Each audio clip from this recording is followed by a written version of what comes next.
I want to talk about something briefly. Liam Lawson. I really rate... personally, for me, he was my driver of the day yesterday. And I heard, and I want to call out Missed Apex, Spanners, Antonia. I heard you dissing Liam Lawson's performance. Not dissing, but playing down his performance yesterday. Just saying he didn't really have to do a lot. And he finished P5.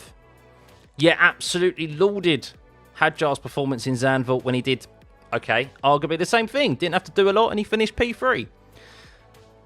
I think Lawson had an absolutely tremendous race yesterday. And I think under the amount of pressure he was put, we know how difficult it is to not lock up and make little small mistakes at Baku. Especially when you've been put under pressure by quicker cars. Antonelli, he held behind him the whole stint. He only really got overtaken by Antonelli because Antonelli did the undercut on him. He had an extra. He did the. He came out a lap later or pitted a lap later. Antonelli had warm tyres already and got past him. So nothing he could do there, but he did very well to hold him up anyway. And then Ferrari, he held up Charles Leclerc for as long as he did, and then he overtook Yuki out of the pits into turn 3 when he could have just sat behind Yuki there, took the initiative, got the overtake done, and then held up Yuki behind him, who I probably guarantee would have gone for a move on Lawson if the opportunity was there, and defended and positioned his car very well, and came across with a highest position, season best and career best P5, and I think that deserves a lot of plaudits, especially the qualifying lap as well, where he qualified really well on the Saturday out of his own merit, improving on that initial first lap in Q3. So I just want to say, round of applause for Liam Lawson. It's great to see him after the start of this year, after getting dumped after 2 races, which was tragic, ridiculous, should never have happened. It's great to see him finally, as we expected it would, take his time to find his confidence back, get into the car and put in performances now. I want to have a look actually at his recent performances because I think it's deserved, to be fair, to see. I mean, at the moment, let's have a look at the driver standings. He just gained 10 points there and is up into P13.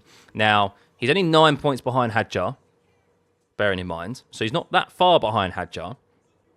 And I just want to check what his recent results have been, because I think he's on a fair decent run of form. Here we go. So, points. So, Austria P6, DNF in Great Britain, which wasn't good, of course. He got taken out on the first lap. Belgium P8, Hungary P8, Netherlands P12. Can't remember what happened there, to be honest, in the Netherlands. Italy, the RB was not a good car in Italy anyway, was it? And Azerbaijan is finished P5. So he's had a fair decent run of form, to be fair, when the car has definitely been there. And I think Silverstone, he could have scored points at Silverstone if he didn't find himself in a free wide, when he didn't know he was free wide, no fault of his own, in the first couple of corners, and he got wiped out. So I think you have to give credit where it's due. I actually like Lawson. I think he gets an unfair amount of flack, maybe because of some comments, some bold comments he said at the start of the year. But you have to back, every driver is going to have to back themselves, and they're going to say some dodgy comments at some point and come across as cocky, because you're not going to hear a driver go, oh, I don't deserve the opportunity.